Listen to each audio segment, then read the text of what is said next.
بسم الله الرحمن الرحيم حبايبي طلاب الصف الثاني عشر طلاب مادة الفيزياء. إن شاء الله النهاردة هنتكلم عن الكمية مهمة جدا بعد ما خلصنا الحصة اللي فاتت الإزاحة الزاوية وعرفنا الحركة في مسار دائري. فطبعا النهاردة إن شاء الله هنتكلم عن كمية مهمة اللي هي الزمن الدوري والتردد، وهنتكلم عن السرعة الزاوية وكمان السرعة الخطية والفرق بينهم. أهم حاجة أنت في الحصة تتابع معايا كويس جدا وتركز وما تجريش الفيديو عشان تفهم كويس. هنحل إن شاء الله الحصة اللي جاية حصة مسائل. اللي حابب ان هو يشترك معايا في الحصه دي على اليوتيوب، يعني ان هو يشارك يعني او ان هو يحضر ويشوف الحصه، يكتب لي على الكومنتات كده ان هو ان شاء الله هيتابع حصه حل المسائل ان شاء الله اللي موجوده، ومسائل بقى الساعه وعقرب الساعات وعقرب الدقائق، المسائل اللي هي طبعا بتخوفكم شويه دي، وهي سهله جدا ما فيهاش اي مشكله. طيب النهارده هنتكلم عن الزمن الدوري. الزمن الدوري يعني ايه يا اولاد؟ الزمن الدوري في الفيزياء بنرمز له بالرمز تي كابيتال، ده رمز الزمن الدوري. طب ايه تعريف الزمن الدوري اللي هو بيسموه باسم البريودك تايم؟ هو الزمن المستغرق لعمل دورة كاملة. يعني ايه؟ يعني انت بتحرك جسم في مسار دائري اهو. طيب شوية شفت اللفة اللي انا لفيتها دي كده، خدت زمن صح؟ الزمن ده هو الزمن الدوري اللي هو تي كابيتال. يبقى ايه هو الزمن الدوري؟ هو الزمن المستغرق لعمل دورة كاملة. طيب واحد يقول لي يا استاذ ممكن اقول ان هو مقلوب التردد؟ صح برضه، برافو عليك، هو مقلوب التردد، بس هنا بيوصف لك يعني ان هو ايه علاقته بينه وبين التردد. وهنعرف دلوقتي، هنعرف دلوقتي لما نيجي نتكلم عن التردد، ما تشغلوش بالكم يعني، ركزوا معايا حاجه بحاجه. طيب ده الزمن الدوري، الزمن المستغرق عشان يعمل ايه يا ولاد؟ عشان يعمل دوره كامله. طيب تعالى نتكلم عن القانون بتاعه. عشان تحسب الزمن الدوري اللي هو وحده قياس والسكند عاديه خالص، انت طلعت الناتج مثلا 10، الزمن الدوري 10 ايه؟ او 10 ثواني 10 سكند، تمام كده؟ طب ايه القانون بتاعنا؟ لو حبيت تحسب الزمن الدوري هتقسم تي كابيتال بتساوي الزمن الكلي على عدد الدورات. لا بالراحه يا استاذ مش فاهم. يعني انت مثلا لفيت الدايره دي 10 مرات، تمام كده؟ قد كده 10 دورات.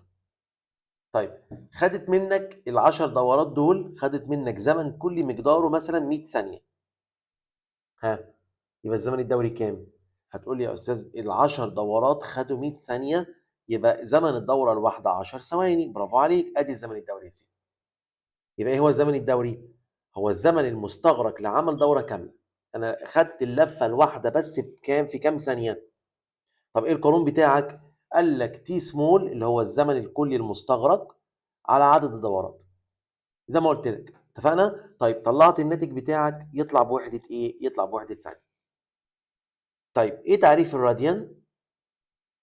الراديان يا ولاد احنا قلنا الحصه اللي فاتت هي زاويه مركزيه طول قوسها يساوي طول نصف القطر. زي ما قلت لك انا بلف في مسار دائري، فطبعا من نقطه A لنقطه B، ركز في الكلام. فعملت وانا بلف، اكيد وانا بلف كده بعمل زاويه اسمها زاويه مركزيه، اللي هي الوحده بتاعتها اسمها الراديان. طب الراديان الواحد اتخيله ازاي؟ قال لك لما تلف قوس طوله قد طول نص القطر، يبقى دي 1 راديان. اتفقنا؟ يبقى الراديان هي زاويه مركزيه طول قوسها يساوي طول نصف مين؟ القطر. طيب يا رب نكون فاهمين. تعالوا نشوف السؤال ده كده مع بعض. يدور حجر مربوط في احد طرفي خيط حركه دائريه منتظمه 360 دوره كل 120 ثانيه. لا ركز معايا، هو بيلف كام؟ 360 دوره، يبقى دي عدد الدورات.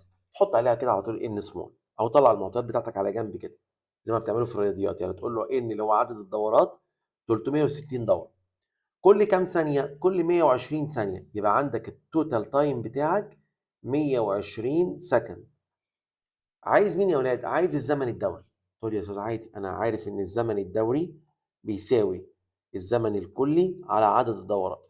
الراجل ده خد 120 ثانية عشان يلف 360 دورة، يبقى الدورة الواحدة بكام؟ لما تحسبها بالحاسبة يطلع فيها 0.3 سكند، يعني طبعا 3 من 10 ثانية. يا رب نكون فاهمين الإجابة بتاعت السؤال ده يا ولاد. طيب تعالوا نشوف التردد. ايه بقى التردد؟ التردد اللي بنرمز له بالرمز اف جاي من كلمه فريكوينسي، اللي هي التردد فريكوينسي. طيب ايه هو التردد بقى؟ خلي بالك بقى، احنا قلنا الزمن الدوري هو الزمن الكامل او المستغرق لعمل دوره واحده. امال التردد هو عدد الدورات في الثانيه الواحده. يعني انا في ثانيه واحده خلصت كام دوره؟ تقول لي يا استاذ يعني ازاي ما هو شبهه؟ لا، التاني انت لفيت دوره في قد ايه؟ ممكن تكون نص ثانيه، ربع ثانيه، في 10 ثواني لفيت الدوره دي، ده الزمن الدوري. اما التردد انا يهمني انت في الثانيه الواحده بتلف كام لفه. فهمنا يا ولاد؟ يبقى ايه هو التردد؟ اللي هو الفريكوينسي اف، هو عدد الدورات التي يدورها الجسم في وحده الزمن. يعني وحده الزمن يعني في الثانيه، في الدقيقه، بس طبعا احنا بنتكلم على الثانيه اكتر شيء يا ولاد في موضوع التردد. طيب وهو مقلوب الزمن مين؟ الدوري، وهنعرف ازاي دلوقتي. طب ايه وحده قياس التردد؟ وحده قياس التردد اسمها هرتز. هرتز اللي هي اختصارها اتش وتحتها زد كده صغير، هرتز. او بيسموه باسم سكند ماينس 1، لان هو مقلوب الزمن مين؟ مقلوب الزمن الدوري. طب استنى بقى بالراحه عليا كده، هو انت يا استاذ مش لسه قايل لنا من شويه ان الزمن الدوري بيساوي الزمن الكلي على عدد الدورات؟ يبقى التردد احنا لسه قايلين مقلوب الزمن الدوري، يبقى اقلب لي بقى يا سيدي، اقلب. يبقى عدد الدورات على الزمن الكلي، ادي القانون بتاع التردد. يبقى اف بتساوي ايه؟ ان على تي. ان على تي، مين ان؟ عدد الدورات، كم دوره. مين تي؟ اللي هو الزمن الكلي المستغرق لعمل الدورات دي. وطبعا تقدر تحسب التردد والناتج بتاعك يطلع لك بوحده اسمها هرتز. طيب تعالوا نشوف سؤال عشان نشوف نقدر نطبق عليها ولا لا. خلي بالك معايا، اذا كان دوران ملف محرك كهربائي 3000 دوره في الدقيقه، يبقى مين ده؟ استاذ ده كده عدد الدورات بس مش مديني الزمن بالثواني، هزعل منك. ما هو قال لك 3000 دوره في الدقيقه، يعني كام ثانيه؟ يعني 60 ثانيه. شفت بقى؟ ركز في الكلام. يبقى اذا كان دوران ملف كهربائي او محرك كهربائي 3000 دوره، فقد ايه تايم في 60 ثانيه اللي هي دقيقه. طب لو كان قال لك دقيقتين يبقى 120 ثانيه اضرب في 60. فكم يكون التردد؟ هتقول لي يا استاذ عادي، التردد اللي هو الفريكوينسي بيساوي عدد الدورات على الزمن بالثواني. عدد الدورات كام؟ 3000 تقسيم الزمن اللي هو 60 ثانية، هيطلع فيها 50 هرتز. كده انا حسبت مين يا ولاد؟ حسبت التردد. طيب ايه العلاقة بين الزمن الدوري والتردد؟ طبعا احنا لسه قايلين ان التردد هو مقلوب الزمن الدوري، والزمن الدوري هو مقلوب التردد. يبقى العلاقه بينهم علاقه ايه يا اولاد؟ علاقه عكسيه. يبقى العلاقه بين التردد والزمن الدوري علاقه عكسيه. خلي بالك معايا كده لحظه، علاقه عكسيه. طيب ركز معايا، يعني ايه؟ يعني من الاخر كده خليك ذكي. والله انت في مساله طلع الزمن الدوري بتاعها مثلا وليكن 6 ثواني، يبقى التردد مش محتاجه قانون بقى يا اولاد. القانون بتاعك في دماغك على طول اللي هو ايه؟ ان هو مقلوب بعض، يعني التردد 1 على 6 هرتز. طب انا اعطيتك في المساله ان التردد مثلا 2 هرتز، يبقى الزمن الدوري اقلب على طول 1 على 2 ثانيه.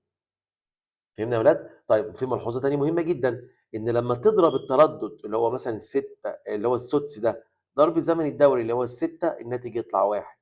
طب هنا 2 ضرب نص، الناتج يطلع 1. فقال لك بس يبقى القاعده بتقول ان حاصل ضرب التردد في الزمن الدوري بيساوي 1. مش ثاني كده، بص كده معايا المثلث، مش التردد 1 على الزمن الدوري؟ طب الزمن الدوري 1 على التردد، طب لو ضربت الاثنين في بعض يطلع لك كام؟ يطلع لك 1. يبقى حاصل ضرب التردد في الزمن الدوري بيساوي كام يا ولاد؟ بيساوي 1. يبقى انت حابب تتاكد في المساله بتاعتك من اجابتك صح ولا غلط، اضرب التردد في الزمن الدوري، لو طلع لك 1 يبقى انت اجابتك ايه؟ صح. طيب ده بياخدنا لحاجه مهمه جدا جدا في الحركه في مسار دائري، هي حاجه اسمها السرعه الزاويه. السرعه الزاويه يعني ايه؟ تقول لي يا مستر هو انا لما اكون رابط حجر في خيط وبتحرك على المسار الدائري ده، صح؟ ماشي. الحجر مثلا وليكن المسار اتجاهه كده ادي A وادي B، مش هو لما يتحرك من A ل B الزاوية دي بتتغير؟ أكيد طبعا، برافو عليك، اللي هي الإزاحة الزاوية. ممتاز. طب مش الزاوية دي لما بتتغير بالنسبة للوقت، ولا الوقت ثابت؟ الزمن وقف عند وانا بلف الحجر؟ لا الزمن ماشي. طب ممكن تلف الحجر من A ل B دي مثلا في ثانية، ممكن تلف من A ل B دي في 3 ثواني، ممكن تلف من A ل B دي في نص ثانية. تقول لي مثلا على حسب سرعتي. الله عليك، انت جاوبت. على حسب سرعة ايديك اللي هي السرعة الزاوية بقى دي، اللي هي سرعة الزاوية دي بتكبر او بتتغير خلال الزمن قد ايه؟ هي دي السرعه الزاويه. لا بالراحه، تاني في ناس تهت في اللحظه دي. انت بتتحرك من A ل B، صح كده؟ وانت بتتحرك انت بتمسك حجر وبتلف، فوانت بتلف الحجر من A ل B الزاويه دي اكيد بتتغير. كانت هنا بقت كده، بقت كده، عماله تكبر هي الزاويه. طب لما كبرت اكيد بتتغير الزاويه دي وتكبر على حسب الزمن او بالنسبه للزمن. يبقى اكيد ليها سرعه، اسمها سرعه ايه؟ اسمها سرعه زاويه. مش احنا عارفين ان التغير في المسافه بالنسبه للزمن اسمه سرعه؟ طب يبقى ايه تعريف السرعه الزاويه؟ الاول بنرمز لها بالرمز اوميجا يا اولاد، عامله زي حرف الدبليو كده بس يعني ايه متدلع كده شويه، اوميجا. طب الاوميجا اللي هي السرعه الزاويه، ايه تعريفها؟ هي مقدار الزاويه بالراديان.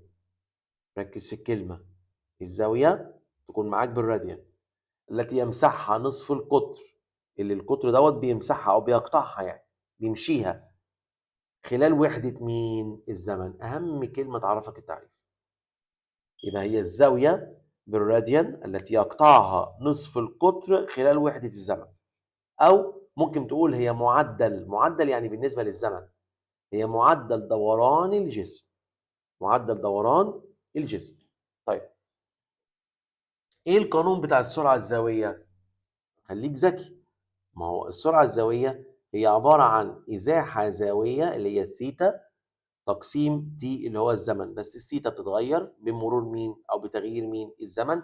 يبقى القانون بتاعك دلتا ثيتا على دلتا تي. يعني ايه يا مستر دلتا ثيتا؟ ما هي الزاويه دي بتتغير، مش عماله تمر وتزيد، بتزيد بمرور مين؟ بمرور الزمن، يبقى على دلتا تي.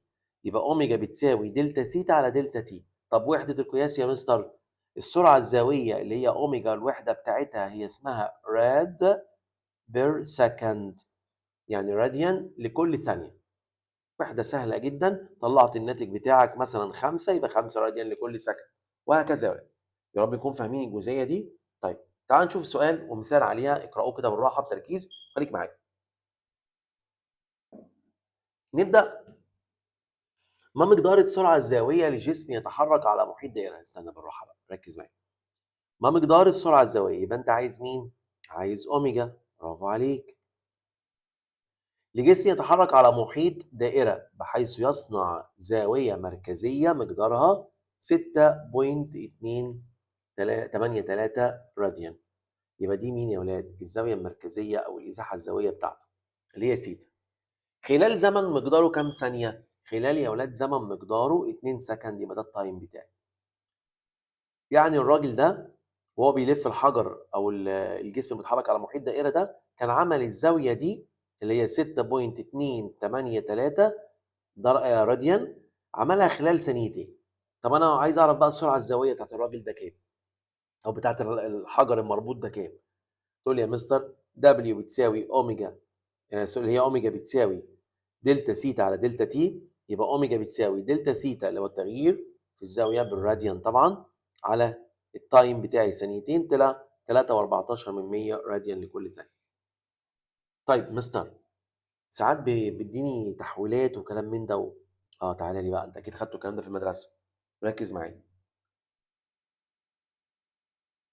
تقاس السرعه الزاويه يا اولاد بوحده راديان لكل ثانيه، لكن ممكن تيجي لك في السؤال في المساله يقول لك مثلا ايه؟ جسم يتحرك بمعدل مثلا ار بي ام، مثلا 10 ار بي ام. يعني ايه ار بي ام؟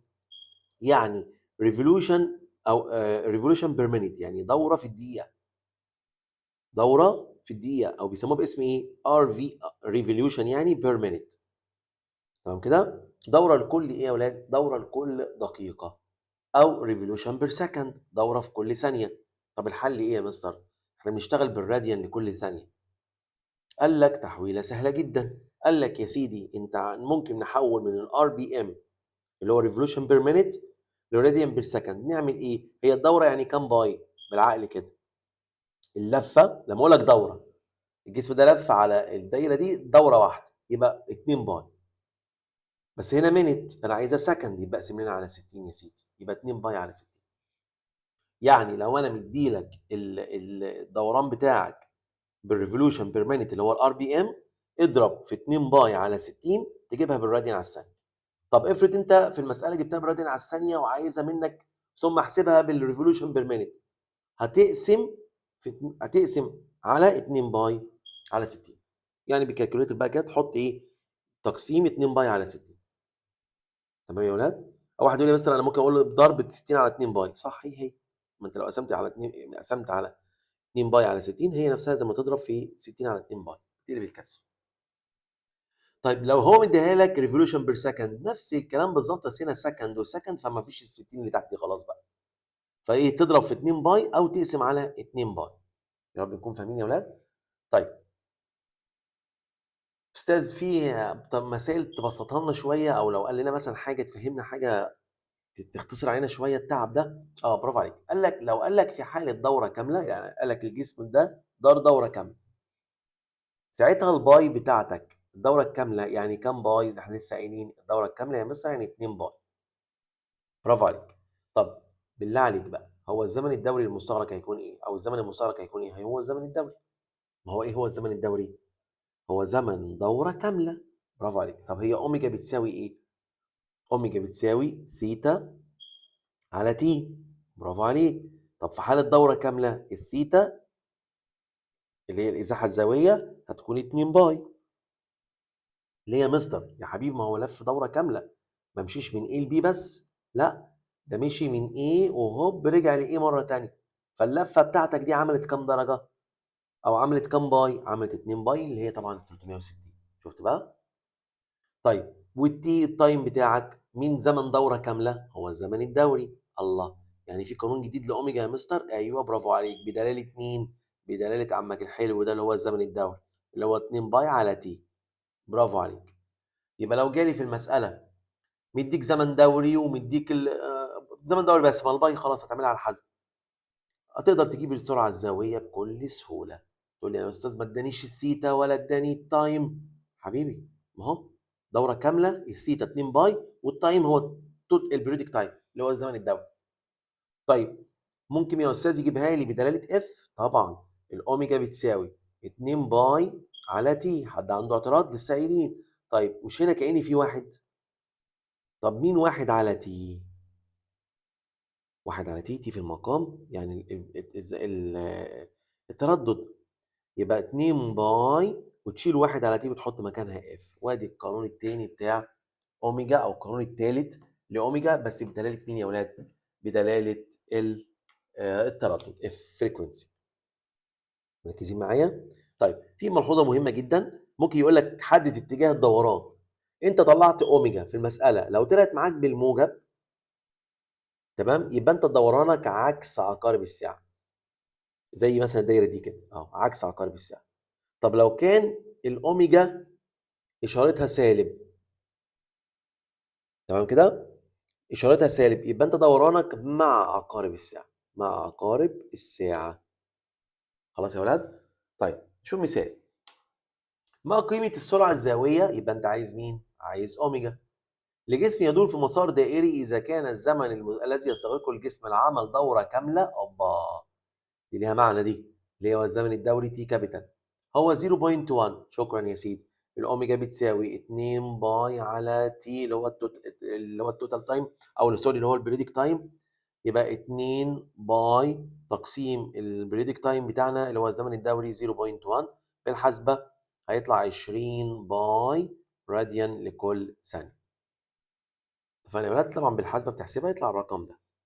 طب افرض قال لك هاتها لنا بالريفولوشن بير مينيت مثلا، هتعمل ايه؟ احنا قلنا نعمل ايه؟ نمسك الراديان بير سكند دي ونقسمها على 2 باي على 60.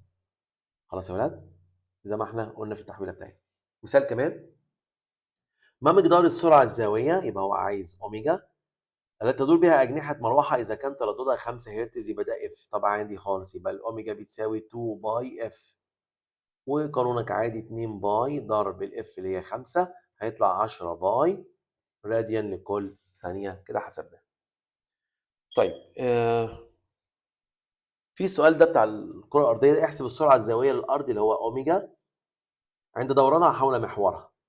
إيه يا أستاذ، هو أنا مداني زمن دوري؟ لا استنى، ما أنت عارف زمن دوران الأرض دورة واحدة حوالين نفسها، يعني الأرض بتدور حوالين نفسها كل قد إيه؟ هتقول لي يا أستاذ مرة كل 24 ساعة. اضرب بقى ال 24 في 60 في 60 من ساعة لدقيقة لثانية، هيطلع فيها 86,400 ثانية، ده الزمن الدوري بتاع الأرض، اللي هو زمن دورة كاملة حوالين نفسها. طب ما أنت عندك أوميجا بتساوي 2 باي على تي، 2 باي على تي اللي هو 86,400 ثانية. طبعا تحسب هيطلع الرقم ده راديان لكل ثانية. طيب تعالى بقى نخش على مفهوم جديد من مفاهيم الحركة في دايرة، وهو السرعة مين يا ولاد؟ السرعة الخطية. خدنا السرعة الزاوية، تعالوا نشوف بقى يعني ايه السرعة الخطية اللي هي بيسموها باسم السرعة المماسية. السرعة الخطية بنرمز لها بالرمز في. عادي بقى نرجع بقى للرمز في بتاع السرعة اللي احنا عارفينه من زمان. طب ايه تعريف السرعة الخطية؟ قال لك هو طول القوس الذي يقطعه الجسم في وحدة الزمن. ركز كده، طول القوس اللي بيقطعه الجسم في وحدة الزمن. أستاذ هو ايه الفرق بينها وبين السرعة الزاوية؟ تعالى يا حبيبي، السرعة الزاوية اللي هي أوميجا، أوميجا وهنا في. السرعة الزاوية كان ايه هو؟ كان يعتبر التغير في الإزاحة الزاوية دي بالنسبة للزمن. يعني من الآخر تغيير الزاوية اللي أنا ماشي عليها بالقلم دي بالنسبة للزمن، دي السرعة الزاوية. واحنا لسه قايلينها ان انت كل اكيد ما بتلف الزاوية دي تتغير، واكيد بتتغير بالنسبة للزمن، يبقى دي السرعة الزاوية. اما السرعة الخطية لا، هو انت وانت بتلف الزاوية بتتغير، ما انا معاك، واكيد كمان طول القوس ده بيتغير، القوس ده عمال يوسع، طول القوس عمال يتغير مع تغيير الزاوية. هو بقى ده طول القوس ده تغييره بالنسبة للزمن، يعني واحد ياخد مثلا من ال دي في 10 ثواني، يا سلام ده الواد ده سريع. اما الواد بقى اللي بياخد من ال ده في 50 ثانيه، يبقى مين السريع؟ اكيد يا استاذ اللي في 10 ثواني. يبقى دي سرعته بقى اسمها السرعه الخطيه.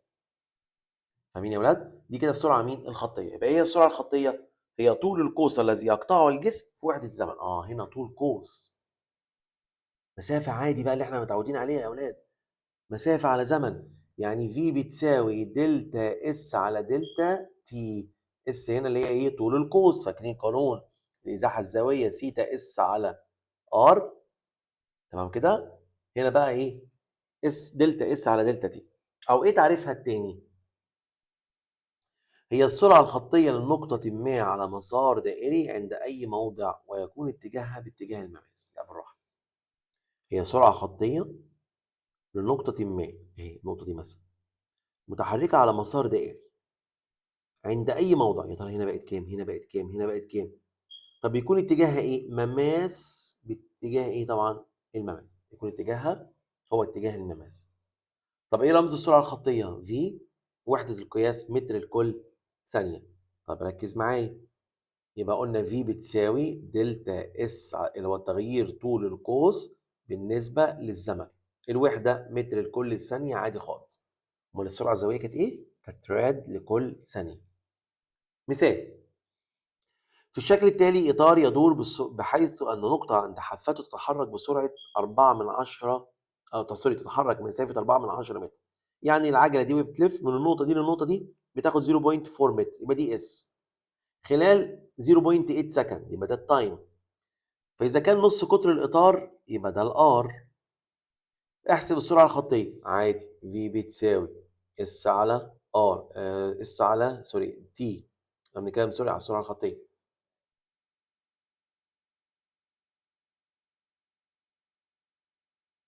طول القوس بالنسبة للزمن، اس على تي. اس بكام؟ اس يا استاذ ب 0.4، والتايم بكام؟ 0.8. الكلام ده يطلع فيها نص متر لكل ثانية. طيب عايز الزاوية التي يمسحها نصف القطر خلال تلك الفترة. هو عايز الزاوية، الزاوية. طب ما هي ثيتا بتساوي اس على ار، يعني اس بكام؟ لسه قايلين 0.4، وار بكام؟ 1.2. نحسب بالآلة الحاسبة هيطلع الزاوية بوحدة الراديو. يا رب نكون فاهمينها يا ولاد. كلام سهل جدا، الفيزياء سهلة مفيهاش حاجة، أهم حاجة نكون متابعين كويس. طبعا عادي خالص السرعة واخدينها انتوا من زمان كيلومتر على الساعة، لو عايزها بالمتر على الثانية اضرب في 5 على 18. يعني انت مثلا مدي لك السرعة وليكن في الامتحان مثلا الناتج كان طالع بالكيلومتر على الساعة، وانت مطلع الناتج بتاعك بالمتر على الثانيه، عايز تتاكد او شوف الاختياري، فامسك المتر على الثانيه اقسمها على 5 على 18 يطلع لك بالكيلومتر على الساعه، هتلاقيها في الاختيارات. اتفقنا؟ طيب في قانون تاني للسرعه الخطيه بدلاله الزمن الدوري والتردد. ازاي يا استاذ؟ تعال. طيب ركز معايا. مش احنا عندنا ال V بتساوي S على T؟ طيب لو فرضنا ان الجسم ده برضو بيدور دورة كاملة، يبقى ال V بتساوي ال S ساعتها اللي هو القوس ده هيبقى ايه؟ 2 باي R. ليه يا استاذ 2 باي R؟ لان هو محيط الدايرة كاملة. ايه هو محيط الدايرة؟ محيط الدايرة 2 باي R. طيب التي ساعتها هيبقى التي كابيتال. ادي قانون تاني للفي بدلاله الزمن الدوري، 2 باي ار على تي. وبالمثل 1 على تي اللي هو الفريكونسي، يبقى الفي بتساوي 2 باي ار ضرب اف. وادي قانون تاني يا اولاد للسرعه الخطيه. طيب تعالى بقى تاني كده. طب ايه القانون اللي يربط السرعه الخطيه بالسرعه الزاويه؟ تعالى، مش احنا لسه قايلين دلوقتي ان الفي بتساوي 2 باي ار في اف؟ طب ركز بقى معايا. مين بقى لوحدها 2 باي في اف اللي انا حاطط عليهم دواير دول؟ مستر انت كنت قلت لنا ان اوميجا بتساوي 2 باي اف. الله عليك. يعني في بتساوي، هتشيل 2 والباي والاف المضروبين في بعض دول وتحط مكانهم اوميجا، والار زي ما هي موجوده ما جتش جنبها اللي هي الار دي، يبقى اوميجا ار. يبقى في قانون بيقول ان في بتساوي اوميجا ضرب ار. لو عملنا المثلث ده كده، ده القانون اللي يربط الفي بالاوميجا والار. ماشي يا ولاد؟ طبعا عندما يتحرك جسم في حركه دورانيه تكتسب كل نقطه من نقاطه سرعه خطيه، ونميز هذه السرعه الخطيه في حالتين، اللي هي ايه بقى؟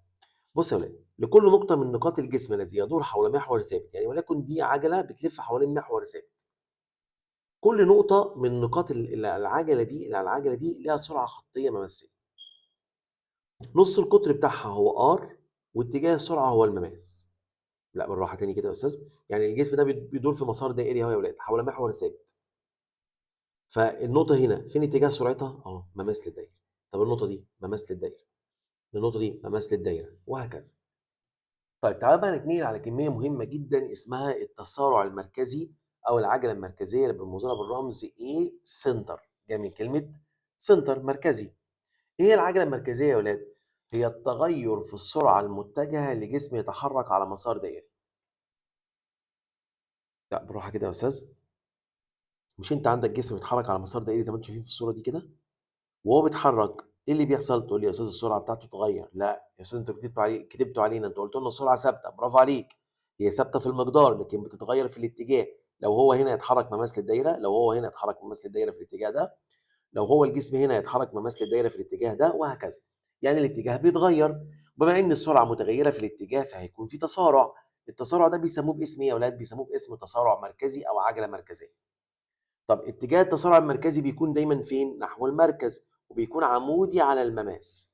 اسمع كده. تكون العجلة المركزية عمودي على اتجاه السرعة باتجاه مركز الدايرة، وتعتمد على مربع السرعة ونصف القطر. يعني ايه؟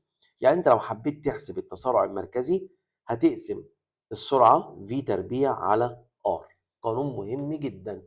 لو قال لك في الامتحان احسب التسارع المركزي لجسم يتحرك في مسار دائري نصف قطره 10 سم وسرعته كذا، يبقى تروح انت قايل ايه؟ اي سي بتساوي في تربيع على ار. قانون سهل جدا.